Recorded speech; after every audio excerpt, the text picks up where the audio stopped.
The path to mastery leads through the heart of adversity.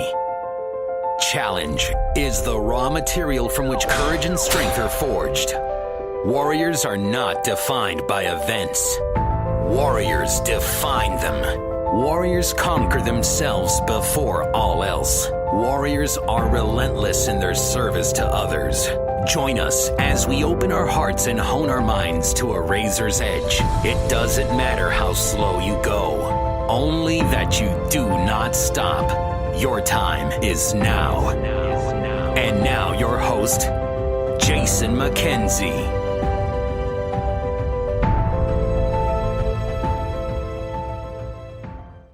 Hello, beautiful people, and welcome to another rant-isode. Maybe I'll start calling them rant-isodes instead of microdoses. I'll leave that decision for another day. So, anyways, I wanted to talk about some assumptions I try to live by every day. You know, I've learned some of these through some training I've taken. So I think about September of last year, I took training called Family Connections, and it was training that is basically to help facilitate peer support groups for family members dealing with loved ones with emotional dysregulation. Like, how's that for a mouthful? So maybe a better way to put it is like when I was dealing with, when I was married to Cindy, it would have been a support group for me. So, but the point is that during that training, I learned some really incredible skills and some assumptions through which to look at the world. And the point of doing that is really to, it just changes the way you approach people and situations and allows you to be more open-minded to understanding their point of view. And then there's some other ones that I have kind of added in as well. Now, I want to be really clear about something too. There's plenty of times I absolutely fucking suck at this, so don't take this as me being like an expert. It's just that I'm finding that I continually get better because I'm aware of them and I practice them. And when I do practice them, they work extremely well. And that's pretty handy. So that kind of positive reinforcement is a really great way to, continue to explore how to live by these assumptions. And but again, man, life's a journey, right? So I think it's really important to understand that as we learn new skills or new ways of thinking or whatever, that breaking those thought patterns that have been in our heads forever, like in my case, 40-something years, is not something that happens overnight. So, but I'm going to list, there's 6 assumptions. I'm going to list them and just talk briefly about them because I think if you incorporate one or more of them, you will see a difference in how you interact with people and how you understand or think about why people do some of the crazy fucking shit they do. And probably the same about yourself. So the first assumption, do I have a drum? No, I don't. I wish I had a drum roll button, but I don't have a drum roll button, and I am not going to even try to simulate a drum roll because on top of a bunch of other things, I failed grade 10 music. And that's a story for another day. But regardless, here we go. Number 1. God, I'm tempted to do a drum roll, though. No, I'm definitely not going to. Assumption number 1. Everyone is doing the best they can in the moment. So think about that for a second. Like, how many times do you look at someone doing something and think, what a fucking idiot? Like, what kind of loser would be behaving like that? And I'm sure there's been a million times and people have thought this exact same thing about you, right? But there's absolutely no doubt about that. I certainly know that people have thought that about me. But if you look look at the world or look at somebody from the perspective of that they're doing the best they can in the moment, even if the best they can do is no good, because if they could do better, they would. Okay. What that does is it really helps you surface some compassion. Like, man, if that's the best they can do, I wonder what's going on with them right now. And it's a really powerful question to ask. And it makes you a lot less judgmental in the sense that instead of judging how crappy they're doing, you can acknowledge that, man, they're doing the best they can. And we've all been in situations where we wish we could do something better and we can't. We're doing the best we can. So that's the first assumption. And again, I think the main benefit is it allows you to be a little bit more compassionate. Okay.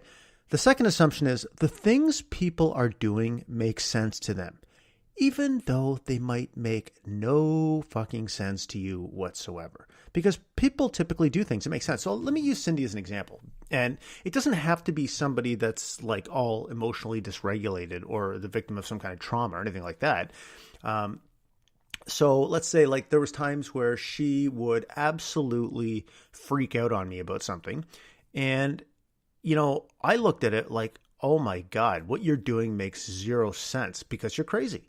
You know, and really what it was if she was freaking out on me about something, it might be that she had been so hurt that, you know, I was her primary like attachment, the person she was closest to. And if I did something that she perceived as hurting her, then she would just explode because it's like, oh my God, you too, you're just like all the rest of the people. So in that sense, what she was doing made perfect sense. Or let's say you're at work and somebody gets really defensive about something. Like you're just having this normal conversation and they get super defensive and you're like, oh my God, like what are you getting so defensive about? And who knows why, but it might be that, you know, they are fearful of their job. Maybe they've really fucked up recently and they're, you know, still smarting about it, let's say, and their boss tore a strip off them that you don't know about, and that they feel like if you question them that maybe you're doing the same thing too. And so they react in a way that makes sense to them. And so if you allow yourself to, you know, assume that what they're doing makes sense to them, it makes you able to be more curious about why actually does that? Why does that kind of behavior or that thought process make sense to them? And if you, it allows you to be more inquisitive, more curious, which is a really fundamental thing, sort of behavior for creating human connection, right? Is truly wanting to understand what people are doing or why people are doing the things they do. The third assumption is there's no single truth, so stop looking for it. Like, come on, we all look at the world through our own lens. And stop expecting people to look at the world through your lens.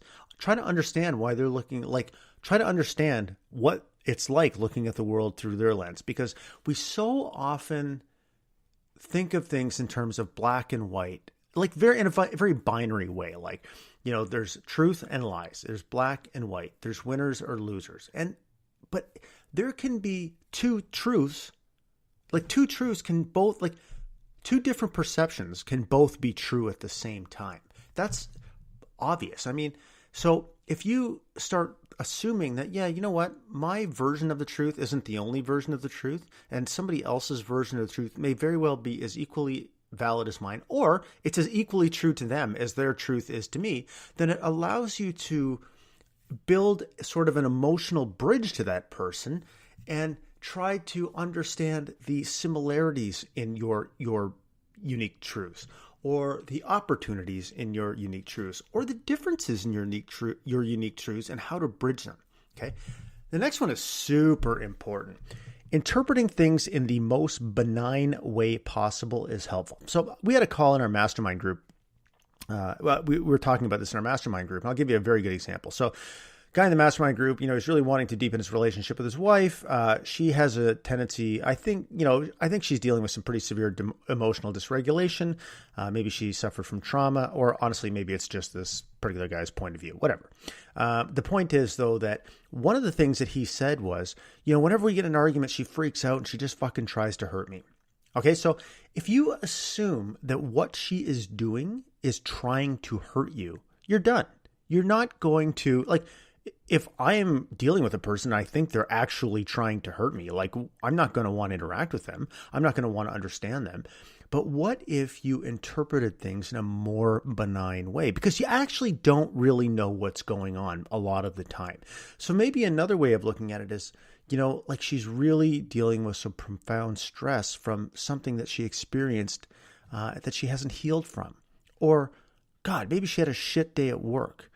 Or maybe, there are a million ways to interpret it. But what we tend to do is we take a sliver of information and we just assume the worst about somebody.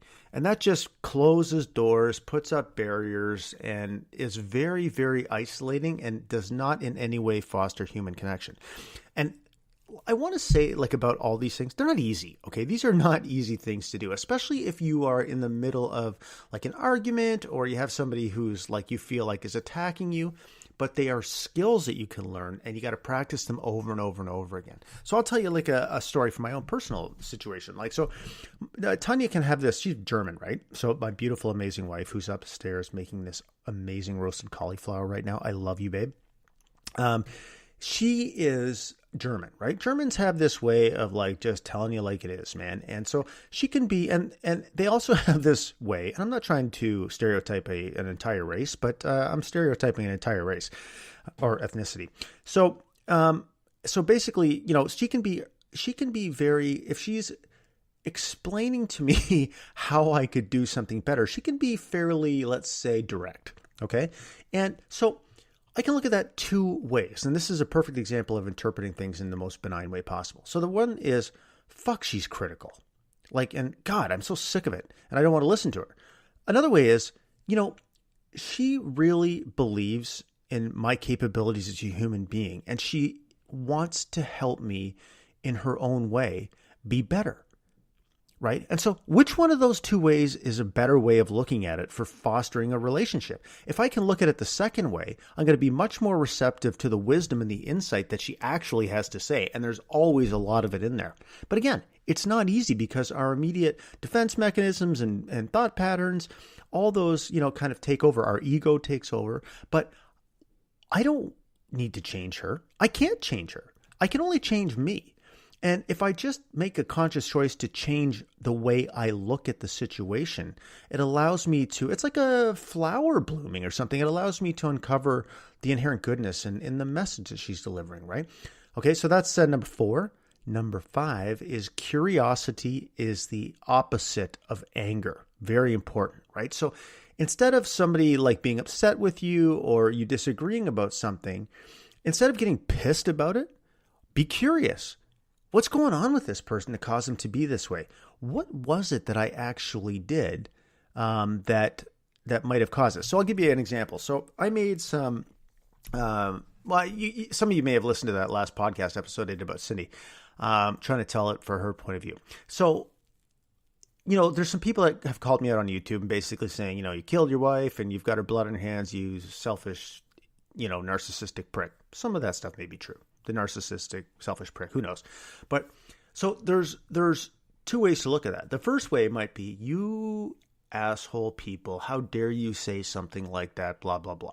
The other way is, I wonder if there is something to what they say in the sense that, is there an opportunity here for me to maybe deliver the message in a different way or whatever it happens to be, but being genuinely curious about where the opportunity is in those words instead of just shutting it down is what actually led me to create that podcast episode, which I know really helps some people because they told me. So if you can be genuinely curious about why someone is doing the things they are doing, saying the things they're saying, it really has a way of negating anger. I don't think you can hold those two emotions, I guess, at the same time. So assumption 5 is curiosity is the opposite of anger. And people who approach life with genuine curiosity are way more effective, which leads to the next point. So I'll give you another point of view. I was talking to my mother-in-law the other day, and I was making some claim about having making some statement about having expectations of other people. And she challenged me and said, well, I don't think that's right. And so a less mature, say, version of myself, not saying I'm any way mature, I can be quite immature at times, but might have gotten defensive about that and said, well, no, you know, my point of view is right. And blah. I mean, I definitely would have done this. But what I was really curious instead, because I said, I was trying to explain myself and I realized I actually have no idea what the fuck I'm even talking about right now. Because I actually think what I said made no sense. And then I got really curious about my mother-in-law's point of view. And so it really diffused the anger and I got to learn something at the same time. So curiosity is the opposite of anger. And lastly, and most importantly, and this is especially for the guys out there, instead of being right, be effective. Okay? You need to understand what you want to accomplish in an interaction and understand that striving for effectiveness is way better than striving to be right. Okay, so that means that if you are talking to your spouse and your spouse is super upset about something and you are disagreeing and you are absolutely sure that you are right, what's the cost of being, quote, right? Because first of all, even no matter how sure you are, you're right, you might not be. And second of all, it's like a scorched earth policy. If you're going to, stand your ground and be right at all costs, what is the effect of that? Like, what is the cost benefit on that? Is it like a Pyrrhic victory where, you torch your frickin' relationship on the altar of being right? Or can you be effective? And one of the ways where curiosity can help is you can be curious about what would it mean to be effective? What do we both want out of the situation? And is there an alternative to me being, me walking away as the quote winner? So instead of being right, always strive to be effective. And being effective is kind of context or situational specific. So you need to be clear in the moment about what it means to be effective. So, okay, those are the 6 assumptions. So everyone is doing the best they can in the moment. The things people are doing make sense to them. There is no single truth, so stop looking for it. Interpreting things in the most benign way possible is helpful. Curiosity is the opposite of anger. And instead of being right, be effective. Okay, so those are 6 assumptions that I'm telling you, if you start to look at the world with those assumptions and start to put those into practice, it will dramatically change how you interact with people and how open you are to learning new things and creating new relationships and nurturing and deepening the relationships that you have. And again, sometimes it's really freaking hard to do this. But it just takes practice, and it just takes practice and learning and talking about it. And, it never ends, right? So try that out. I would love to hear what you think about what I just said and how it works for you, because I think it could be a game changer. All right. And I will end this episode like I end every episode. If you are struggling, I've struggled too. And if you ever want to talk to me, I want you to know that I will not judge you. Until next time, guys.